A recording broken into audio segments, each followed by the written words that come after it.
Assalamualaikum warahmatullahi wabarakatuh. Perkenalkan, nama saya Fauzia Puspa Arum, mahasiswa dari Program Studi Pendidikan Agama Islam semester 2. Video ini dibuat untuk memenuhi tugas mata kuliah Teori Belajar dan Pembelajaran dengan dosen pengampu mata kuliah Ibu Dr. Siti Rohma, SPDI, MPD. Baiklah, tanpa berlama-lama lagi, marilah kita masuk ke dalam pembahasannya. Hai teman-teman, kesuksesan peserta didik saat belajar tidak hanya dilihat dari pemahaman akademiknya saja, namun juga dilihat dari perubahan perilakunya. Sebagai seorang guru, Bapak Ibu tentu sudah berupaya semaksimal mungkin untuk mendidik dan membimbing mereka. Salah satunya dengan membuat aturan di kelas. Jika peserta didik tidak mematuhi aturan yang sudah dibuat, apa yang akan Bapak Ibu guru lakukan? Apakah Bapak Ibu guru memberikan hukuman pada mereka? Hukuman yang Bapak Ibu berikan merupakan salah satu bentuk penerapan dari teori belajar behavioristik. Teori belajar behavioristik adalah teori belajar yang mengedepankan perubahan perilaku peserta didik sebagai hasil proses pembelajaran. Terjadinya perubahan tingkah laku yang diakibatkan oleh adanya interaksi antara stimulus dan respon. Teori belajar ini berorientasi pada perilaku yang lebih baik. Prinsip teori belajar behavioristik. Teori belajar behavioristik menekankan pada perubahan perilaku peserta didik.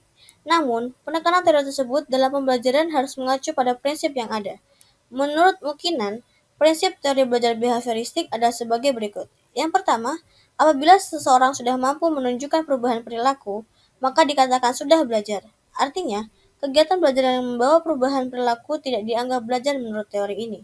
Yang kedua, hal yang paling penting pada teori ini adalah stimulus dan respon karena bisa diamati. Hal-hal selain stimulus dan respon tidak dianggap penting karena tidak bisa diamati. Yang ketiga, adanya penguatan atau reinforcement, yaitu hal-hal yang bisa memperkuat respon. Penguatan bisa berupa penguatan positif dan negatif. Hukum pada teori belajar behavioristik. Hargan dan Matthew mengatakan bahwa teori belajar ini mencakup 4 hukum. Yang pertama, hukum kesiapan. Hukum kesiapan berarti bahwa kegiatan pembelajaran akan memberikan hasil yang diinginkan jika ada kesiapan, baik kesiapan oleh pendidik maupun peserta didik. Yang kedua, hukum latihan. Hukum latihan memiliki arti bahwa semakin banyak latihan, semakin besar peluang untuk berhasil. Artinya, kegiatan pembelajaran akan berhasil jika peserta didik dibiasakan untuk latihan secara kontinu dan terukur. Yang ketiga, hukum efek. Hukum efek berarti bahwa efek yang dirasakan oleh peserta didik setelah belajar akan memotivasi dirinya untuk terus belajar. Contohnya, seorang peserta didik mendapatkan hadiah berupa buku paket matematika karena berhasil mendapatkan nilai sempurna di ujian tulis matematika. Efek yang dirasakan adalah bangga dan bahagia.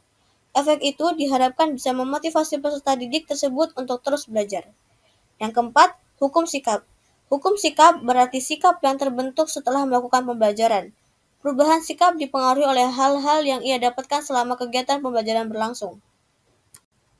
Ciri-ciri teori belajar behavioristik. Teori belajar ini dianggap sudah kuno oleh sebagian kalangan. Namun, sampai saat ini, teori ini masih sering digunakan di Indonesia. Memangnya, apa sih ciri yang membedakan teori ini dengan teori belajar yang lainnya? Ini dia. Yang pertama, mengutamakan pengaruh lingkungan. Yang kedua, hasil pembelajaran fokus pada terbentuknya perilaku yang diinginkan. Yang ketiga, mementingkan pembentukan reaksi atau respon. Yang keempat, bersifat mekanisme atau dilakukan dengan mekanisme tertentu, misalnya meminta maaf. Yang kelima, menganggap latihan itu adalah hal yang penting dalam proses pembelajaran. Contoh penerapan teori belajar behavioristik. Teori belajar behavioristik ini adalah teori belajar yang umum digunakan di Indonesia. Contohnya yang pertama, yaitu guru menyusun materi atau bahan ajar secara lengkap, mulai dari materi sederhana sampai kompleks. Yang kedua, selama mengajar, guru lebih banyak memberikan contoh berupa instruksi. Yang ketiga, jika guru menjumpai adanya kesalahan, baik pada materi maupun pada peserta didik, maka akan segera diperbaiki. Yang keempat, guru lebih aktif memberikan latihan agar terbentuk kebiasaan yang diinginkan. Yang kelima, guru memberikan evaluasi berdasarkan perilaku yang terlihat. Yang keenam, guru harus mampu memberikan penguatan atau reinforcement baik dari sisi positif dan negatif. Kelebihan dan kekurangan teori belajar behavioristik. Kelebihannya yang pertama, peserta didik dibiasakan untuk latihan dan praktik yang di dalamnya membuat unsur kecepatan, spontanitas, kelenturan, refleks, dan daya tahan. Yang kedua, mampu mendorong peserta didik untuk berpikir linear dan konvergen. Yang ketiga, memudahkan peserta didik untuk mencapai suatu target tertentu dalam pembelajaran. Kekurangannya, yang pertama membatasi kreativitas, produktivitas, dan imajinasi peserta didik. Yang kedua, pembelajaran hanya berpusat pada guru, sehingga peserta didik terkesan pasif. Yang ketiga, berpotensi menimbulkan hukuman verbal dan fisik, seperti memberikan hukuman peserta didik yang melanggar aturan atau bahkan menjewernya. Hukuman semacam itu justru bisa berakibat buruk pada perubahan perilaku peserta didik. Yang keempat, timbul kesulitan untuk menjelaskan kondisi belajar yang kompleks karena hanya beracukan pada stimulus dan respon. Menurut teman-teman, apakah masih relevan teori ini diterapkan di sekolah? Perubahan zaman yang berlangsung secara dinamis menuntut pendidik selektif dalam memilih teori belajar yang sesuai dengan peserta didiknya. Jika guru belum mampu memberikan hal-hal mendasar yang dibutuhkan, peserta didik bisa beralih ke dunia digital karena everything is available.